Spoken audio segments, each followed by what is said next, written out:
Half yearly exam के लिए syllabus कौन से होने वाले हैं, किस चैप्टर से सबसे ज्यादा क्वेश्चन पूछे जाते हैं हाफ ईयरली एग्जाम में, से ज्यादा कौन से सिलेबस को फोकस करना चाहिए या कौन से सब्जेक्ट को फोकस करना चाहिए कि हमारा जो तैयारी है उसे अच्छी तरह से बूस्ट कर सकें और अपने हाफ ईयरली एग्जाम में अच्छे नंबर ला सकें। और साथ ही साथ कौन से ऐसे टॉपिक्स हैं जिसे आप पढ़ के अच्छे नंबर ला सकते हैं हाफ ईयरली एग्जाम में, इस वीडियो में हम सब कुछ बताने वाले। तो हाय एवरीवन, मेरा नाम है हर्ष, आप देख रहे हो यूट्यूब चैनल हर्ष एजुकेशन 2.0। आज का वीडियो क्लास 10th के लिए स्पेशली होने वाला है और सबसे इम्पोर्टेंट बात यह है कि इस वीडियो को बनाने का यही मकसद है कि आप सभी के तैयारी को बूस्ट कर सकें और साथ ही साथ आपको मोटिवेट कर सकें कि हाफ ईयरली एग्जाम आपके लिए कितना इंपॉर्टेंट है। टाइम वेस्ट ना करते हैं, वीडियो को स्टार्ट करते हैं क्योंकि आपका हर एक मिनट आपके लिए बहुत इंपॉर्टेंट होने वाला है। के साथ कमेंट बॉक्स में भी इसका पीडीएफ दे दूंगा, ठीक है, आप वहां जाके डाउनलोड कर लीजिएगा। मैथ का स्टार्ट करिए, मैथ का कॉपी पेन लेकर बैठिए, कॉपी एक ले लीजिए, पेन ले लीजिए, ठीक है, फटाफट नोट करिए।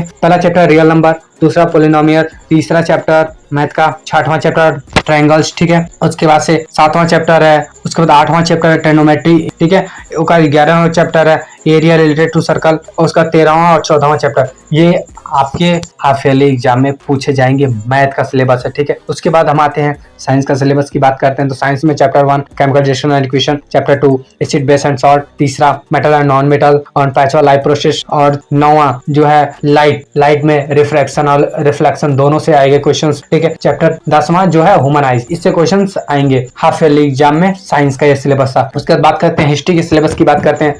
तो हिस्ट्री में चैप्टर 1 ही आएंगे और बाकी कुछ नहीं आने वाला है, ठीक है। उसके बाद ज्योग्राफी की बात करते हैं, चैप्टर 1, 3 और 4, मतलब चैप्टर 1, 2, 3 और 4 ये चारों चैप्टर आने वाले हैं, लेकिन जिसमें से इंपॉर्टेंट है 1 और 3 और 4, ये तीनों चैप्टर बहुत इंपॉर्टेंट है। उसके बाद आते हैं पॉलिटिकल साइंस में, तो हमारा पहला और दूसरा चैप्टर दोनों में से क्वेश्चंस आएंगे। और इकोनॉमिक की बात करते हैं तो पहला और दूसरा चैप्टर में से क्वेश्चंस आएंगे। और उसके बाद से हमारा सबसे इंपॉर्टेंट सिलेबस जो आता है वो इंग्लिश का आता है, क्योंकि इंग्लिश में बहुत लोगों को कंफ्यूजन रहता है कि इंग्लिश का क्या क्या सिलेबस आने वाले हैं। हिंदी का आप लोगों का क्लियर रहता है लेकिन इंग्लिश का क्लियर नहीं रहता है। राइटिंग स्किल आपको पता ही रहता है कि फॉर्मल लेटर एक आएंगे और एक पैराग्राफ आएगा, ठीक है। इसका मैं आपको वीडियो बना के डिस्क्रिप्शन बॉक्स में दे दूंगा, आप वहां से जाके इसको डाउनलोड कर लीजिएगा। और आप इंग्लिश में ज्यादा क्वेश्चंस आते हैं क्योंकि ज्यादा सिलेबस है इसलिए ज्यादा क्वेश्चंस आते हैं, तो आप थोड़ा इंग्लिश का पकड़ मजबूत बनाइए क्योंकि इंग्लिश का पूरा चैप्टर को पढ़ना पड़ेगा अच्छे से, क्योंकि इसमें सारे इंपॉर्टेंट है जो आपको आएगा। तो इसमें से आपको इंग्लिश का सारा चैप्टर कवर करना पड़ेगा। एसएसटी में सारे चैप्टर्स इंपॉर्टेंट है क्योंकि सबसे क्वेश्चंस आते हैं, ठीक है। और मैथ और साइंस की बात करते हैं तो मैथ का मैं सिलेबस आपको बता देना चाहता हूँ कि मैथ में आपको रियल नंबर जो है उससे प्रश्न आएंगे, सबसे ज्यादा प्रश्न आएंगे एलसीएम और एचसीएफ से, ठीक है, और प्राइमरी फैक्टराइजेशन से सबसे ज्यादा क्वेश्चन आएंगे। उसके पॉलिनोमियल की बात करते हैं, पॉलिनोमियल में पूरा इंपॉर्टेंट है, उसमें कहीं से भी क्वेश्चन दे सकता है, ठीक है ना। Linear equation and two way real way अगर क्वेश्चन की बात करते हैं तो इसमें क्रॉस मल्टीप्लिकेशन जो वाले प्रश्न आते हैं वो बहुत ज्यादा पूछे जाते हैं। और अगर ट्रिग्नोमेट्री की बात करते हैं, ट्रिग्नोमेट्री रेशियो ये इंपॉर्टेंट है। और दूसरा है जो वो है हाइट एंड डिस्टेंस, ठीक है, ये भी इंपॉर्टेंट है। और तीसरा जो है आइडेंटिटीज ये भी इंपॉर्टेंट है, ठीक है, ये तीनों को जरूर फोकस करिएगा, ठीक है। उसके बाद आते हैं क्वाड्रेटिक ज्योमेट्री की बात करते हैं तो इसमें से आपको डिवीजन फार्मूलाज ये भी इंपॉर्टेंट है, ठीक है, डिस्टेंस फार्मूला ये भी इंपॉर्टेंट है, ठीक है, एरिया ऑफ ट्रायंगल ये भी इंपॉर्टेंट है।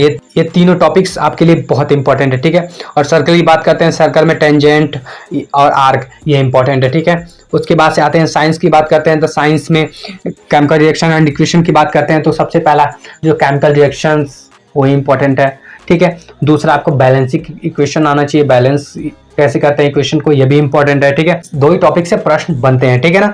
उसके बाद बात करते हैं एसिड बेस एंड सॉल्ट की बात करते हैं, जिसमें से एसिड बेस एंड सॉल्ट ये तीनों इंपॉर्टेंट, इसका डेफिनेशन याद रहना चाहिए, इस तीनों के एक एक एग्जांपल याद रहना चाहिए, ठीक है। उसके बाद पीएच स्केल ये भी इंपॉर्टेंट है, ठीक है। उसका मेटल एंड नॉन मेटल की बात करते हैं, मेटल एंड नॉन मेटल का एग्जाम्पल याद रहना चाहिए, ठीक है। रिएक्टिविटी ऑफ मेटल वो टॉपिक्स बहुत इंपॉर्टेंट है, ठीक है। उसके बाद लाइट चैप्टर में सबसे इंपॉर्टेंट है रिफ्रैक्शन और रिफ्लेक्शन, इसका डेफिनेशन आना चाहिए, इसका एक एक एग्जांपल आना चाहिए, ठीक है।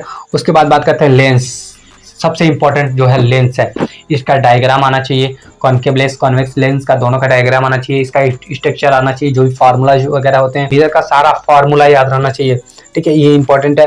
लास्ट में जो हमारा चैप्टर वहाँ का डायग्राम है वो इंपॉर्टेंट है, ठीक है। मैं आप जितने भी टॉपिक बताएं हाफ ईयरली एग्जाम के लिए, इस टॉपिक को हम कवर कराने वाले हैं मात्र 3 दिनों के अंदर। इंपॉर्टेंट टॉपिक को केवल कवर करेंगे, बाकी कोई फालतू चीज नहीं कवर करेंगे। आपको उसको पढ़ने के बाद हाफ ईयरली एग्जाम को बूस्ट कर सकते हैं।